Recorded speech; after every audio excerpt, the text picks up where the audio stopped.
शुरू से चलती आ रही है ट्रेडिशनल एजुकेशन, वही चॉइस ले रहे हैं बजाय कि कोई नया स्किल अडॉप्ट करने की। अच्छा, आप पीजी हैं? हाँ जी। तो अब जॉब मिल गई होगी?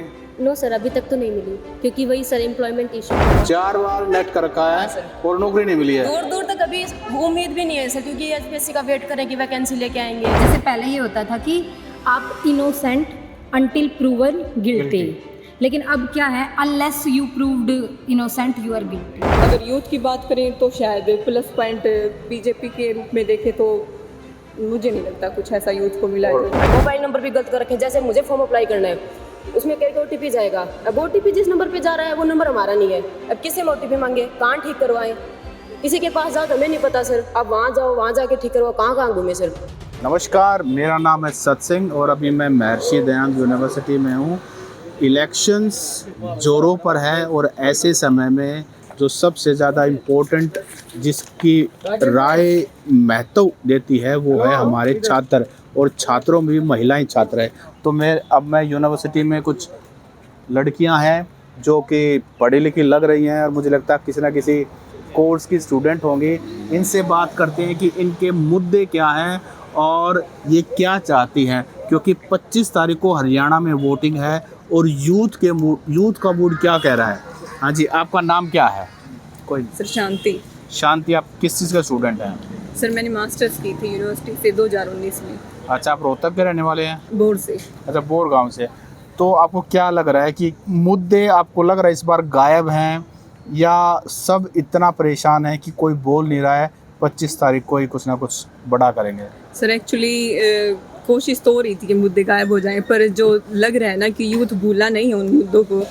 रोजगार का मुद्दा जो मेन इशू है उसके लिए, तो आप ये तो नहीं कह सकते कि मुद्दे गायब है। हाँ, हालांकि मेन मीडिया जो स्ट्रीमिंग मीडिया है वो अलग मुद्दे दिखा रही है, लेकिन यूथ के मुद्दे या जो ग्राउंड लेवल पे मुद्दे हैं वो लोगों को नजर आ रहे हैं। क्या मुद्दे हैं? सर सबसे पहले तो एम्प्लॉयमेंट ही है या नहीं है? बिल्कुल है सर। नहीं, एम्प्लॉयमेंट इशू है या एम्प्लॉयमेंट है ही नहीं? सर एम्प्लॉयमेंट इशू भी है और एम्प्लॉयमेंट है भी नहीं, दोनों ही हैं। अच्छा, आप जैसे पोस्ट ग्रेजुएट हैं तो सर। आपके लिए कितनी अपॉर्चुनिटीज है चारों तरफ? सर एक्चुअली ये डिपेंड करता है कि आपको कहाँ कहाँ करना है। फॉर एग्जांपल मैंने अगर टीचिंग जॉब में जाना है और हरियाणा में देखे तो इतने साल में अगर कोई कैंडिडेट 2011-12 में जिसने बीएड की होगी उसको 10 साल हो गया अभी वेट करते हुए एक पोस्ट के लिए, अगर उसको हरियाणा में जॉब करनी है तो उसमें भी अभी कोर्ट केस चला ही हुआ है टीजीटी में जी। वो दूसरी जगह अगर करना चाह रहा है जैसे केवीएस वगैरह सेंटर की जॉब्स तो अलग चीज़ है, लेकिन हरियाणा में तो नहीं है। मेरे 2 सवाल हैं, आपके ऊपर भी आ रहा हूँ। मोदी सरकार के 10 साल को आप कैसे आंकते हो, क्या कमियां रही? सर जो भी एक पॉलिसीज लेके आए उनका इम्प्लीमेंटेशन ढंग से नहीं हुआ। जैसे स्किल इंडिया के ऊपर आई थी उनकी पॉलिसी, वो कहीं गायब हो गई। इनिशिएटिव बहुत सही था वो जो भी था स्किल्स का यूथ के लिए, लेकिन जो ग्राउंड लेवल पे आके वो सब कुछ फीका हो गया, शुरू ही नहीं हुई वो चीज़ें। अब भी लोग एकेडमिक जो एजुकेशन है जो बहुत शुरू से चलती आ रही है ट्रेडिशनल एजुकेशन, वही चॉइस ले रहे हैं बजाय कि कोई नया स्किल अडॉप्ट करने के। तो ये इशू है मेनली कि स्किल्स के ऊपर वो नहीं काम कर पाए। आईआईटी आईआईएम जो बननी चाहिए थी, नई यूनिवर्सिटी खुलनी चाहिए थी, नई कॉलेजेस स्कूल्स खुलने चाहिए थे, वो नहीं हुआ। जो बल्कि था ना वो भी और डिग्रेड हुआ है, स्पेशली स्कूल्स। तो यूथ इससे गुस्सा है या खुश है? सर ऑब्वियसली अगर आपको नॉलेज है तो आपका गुस्सा होना जायज़ है अगर आप इन मुद्दों पे सोचते हो। और जो 9.5 साल की बीजेपी गवर्नमेंट हरियाणा में, इसमें क्या प्लस और माइनस है? सर प्लस तो बीजेपी के लिए ये है कि उनके पूरा वो आया था कि उनको अपनी तरफ से वो 100% दे सकते थे किसी भी पॉलिसी में। उनको ज़रूरत नहीं थी कि कोई दूसरी पार्टी का नेता अपना वो वापस ले लेगा समर्थन। पर अगर यूथ की बात करें तो शायद प्लस पॉइंट बीजेपी के रूप में देखें तो मुझे नहीं लगता कुछ ऐसा यूथ को मिला। और नेगेटिव हरियाणा सरकार का? सर सबसे पहले तो वही एम्प्लॉयमेंट, जो चीज़ें आपको हर दूसरे तीसरे साल करनी चाहिए थी, अगर गवर्नमेंट जॉब्स की बात करें भी तो भी आप उसको लास्ट टाइम तक अब तक लेके आ रखे हो और अब भी नहीं पता कि क्या होगा। तो मैं नेक्स्ट के बाद, तो आपका नाम क्या है?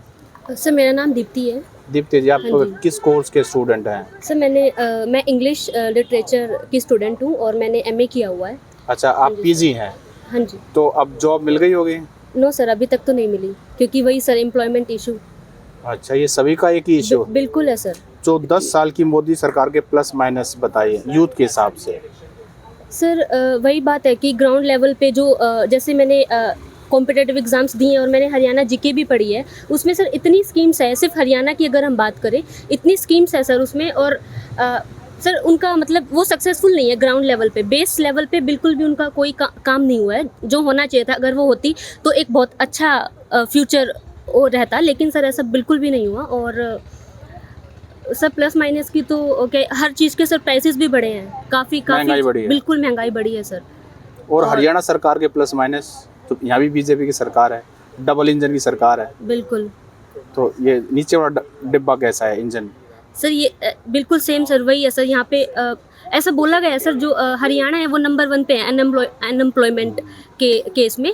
हरियाणा नंबर 1 पे है सर, जहाँ पे बेरोजगारी सबसे ज़्यादा है। इवन राजस्थान और यूपी में भी सर एक टाइम पे उनको जॉब दे रहे हैं। शांति ने अभी जैसे कहा कि सर 2012 वाले जिन्होंने पेपर क्लियर किया हुआ है उनको अभी तक अपॉर्चुनिटीज़ नहीं मिली है। सर एक पेपर होता है जिसको मतलब एक टीचिंग के लिए हमको एक बेस क्लियर करना पड़ता है, वो उसका एचटेट, पीजीटी और टीजीटी से हम उसको बोलते हैं। तो सर वो क्या हुआ कि वो जिन्होंने कर रखा था उन्होंने पोस्ट ही नहीं निकाली अब तक। कोई भी सरकार हो, सरकार जब भी काम सर तभी करती है जब इलेक्शंस का टाइम हो, वो कोई भी सरकार हो सर, ठीक है। तो जो 10-10 साल पहले उन्होंने कर रखा है वो अब तक उनको अपॉर्चुनिटीज़ ही नहीं मिली है सर। 2016 के बाद अब आई है सर 2023 में, और वो भी अब तक केस चला हुआ, उसकी भी अभी तक पूरा कंप्लीट नहीं हुआ सर प्रोसीजर। तो इससे पता लगता कितना है सर परेशान है? बहुत ज़्यादा सर, मेंटली टॉर्चर भी हो रखा है और बहुत ज़्यादा परेशान है सर इस इशू। मैं आपकी बात बताता हूँ, आपका नाम क्या है? सर मेरा नाम मोनिका है। मोनिका, आप किसके स्टूडेंट हो, कौन से कोर्स के? सर मैंने 2 डिग्री कर रखी है, एक तो इंग्लिश डिपार्टमेंट से लिटरेचर में और एक जर्नलिज्म में सर। जी, तो नौकरी के बारे में क्या? नौकरी का सर पिछले लगभग 7-8 साल से तैयारी कर रहे हैं सर, अभी तक नौकरी का कोई दूर तक अता पता नहीं है सर। मेरा नेट है इंग्लिश में लिटरेचर में सर, और उसके बाद तक अभी कोई दूर तक ही आप वो नहीं। नेट क्वालिफाइड है उसके बावजूद 4 भी? Time sir. 4 बार? हाँ सर। 4 बार नेट कर रखा है सर। और नौकरी नहीं मिली है? दूर तक अभी उम्मीद भी नहीं है सर, क्योंकि एचपीएससी का वेट करें कि वैकेंसी लेके आएंगे। 2019 के बाद अब तक इसी उम्मीद में है कि वैकेंसी आएंगी तो जॉब लगेगी, कुछ चीज़ें ठीक होंगी, लेकिन नहीं सर। और ये कहा जा रहा है कि आप मोदी का चेहरा देख के वोट दीजिए। तो वो मूर्ख ही है सर जो मोदी का चेहरा देख के वोट देंगे। मुझे तो नहीं लग रहा कि मोदी का चेहरा देख के हमें वोट देना चाहिए। उनको देख के तो वो बोलते हैं ना कि गुस्सा ही आता है, बीपी बढ़ता है, वही काम हो रखा है नहीं, वो सर। कह रहे हैं कि सुपर पावर बना देंगे जल्दी। वो पता नहीं कैसे बनाएंगे, हमें तो नहीं समझ आ रहा। सुपर पावर हमें तो एक तरीके से बोल सकते हैं डिप्रेशन में ले जाके रखा हुआ है सर। अभी जो 9.5 साल मुख्यमंत्री रहे मनोहर लाल खट्टर, उनको ही बदल दिया गया। उन्होंने तो सर बोल सकते हैं एज ए यूथ बुरा हाल कर रखा है सर। जैसे उन्होंने पीपीटी लेके आए, उसका जैसे हम फॉर्म अप्लाई करते हैं सर, सबसे पहले मांगते पीपीटी लेके आओ। उसमें उन्होंने इतनी गलतियां कर रखी है, तो जिस फैमिली की उन्होंने पीपीटी बनाई है उस फैमिली से प्रॉपर डाटा नहीं लिया, पता नहीं कहाँ से तो डाटा उठाया और सारा गलत डाटा उठा रखा है सर। मोबाइल नंबर भी गलत कर रखे हैं। जैसे मुझे फॉर्म अप्लाई करना है, उसमें कह के ओटीपी जाएगा, अब ओटीपी जिस नंबर पे जा रहा है वो नंबर हमारा नहीं है। अब किससे हम ओटीपी मांगे, कहाँ ठीक करवाएं, किसी के पास जाओ तो हमें नहीं पता सर। आप वहाँ जाओ, वहाँ जाके ठीक करवाओ, कहाँ घूमे सर। तैयारी भी करनी है हमें, सब कुछ ठीक भी करवाना है, जबकि हमसे पूछा भी नहीं गया। बेवजह हमारी इनकम बढ़ा दी कि किसी के घर में नौकरी दिखा दी, आपकी इनकम इतनी है, हम कैसे वेरीफाई करें। तो मुझे तो लगा था सिर्फ किसान ही हरियाणा में नाराज है, ये तो युवा नहीं भी सर, बुरा हाल कर रखा है यूथ का, और भी ज्यादा बुरा हाल कर रखा है सर। ना तो नौकरी मिल रही है, ऊपर से कि नौकरी मिल जाएगी तो कुछ कर लेंगे, कुछ चीजें ठीक होंगी, फ्यूचर प्लानिंग करे, कुछ नहीं हो रहा सर। वेट हो रहा है पिछले 7-8 साल से कि नौकरी आए, लगे, कुछ नहीं हो रहा जी। आपसे थोड़ा सा अलग सर, क्या नाम है आपका? जय किस चीज़ के स्टूडेंट हैं आप? सर मैं एलएलएम की स्टूडेंट। अच्छा, वकील साहब है। तो वकील साहब बताइए, देश में क्या माहौल है? बहुत ही ख़राब माहौल है फ़िलहाल तो, यूथ का, किसानों का, फीमेल्स का, किसी का भी देख लीजिए। इवन जो तैयारी कर रहे हैं, इवन जिनको जॉब मिल गई है उनका भी, वकीलों का भी बुरा ही हाल है। उनके साथ उनके जो लॉज हैं, उनके जो एक्ट हैं वो बिल्कुल चेंज कर दिए गए हैं। अब उनको नए सिरे से शुरू करने पड़ेंगे, जबकि नए जो आए हैं वो बहुत ही, मैं ये कह रही हूँ उनको चैलेंज करना चाहिए। कुछ में इतनी खराबियाँ हैं। अच्छा, जो बीजेपी सरकार का 10 साल का टेन्योर है उसको आप कैसे देखते हैं, प्लस माइनस क्या है?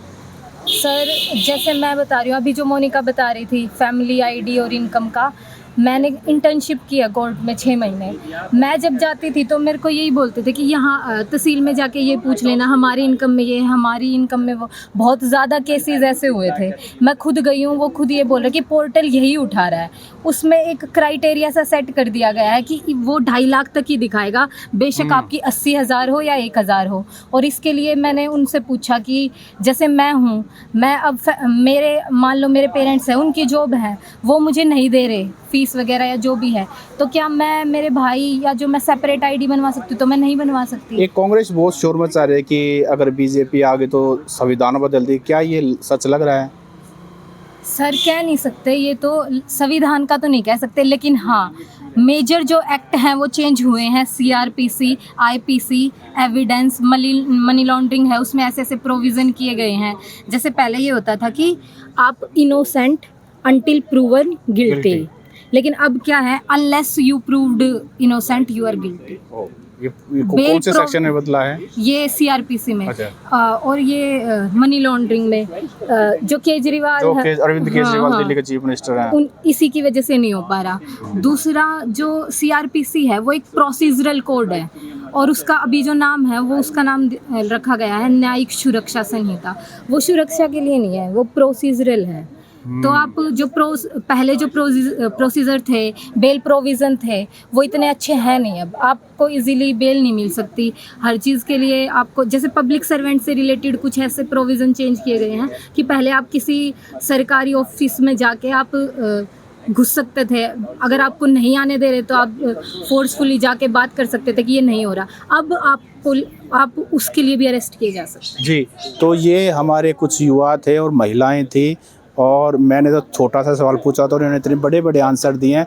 कितने खुश हैं, कितने नाखुश हैं, इन्हीं की ज़बानी हमने सुन लिया है। Thank you.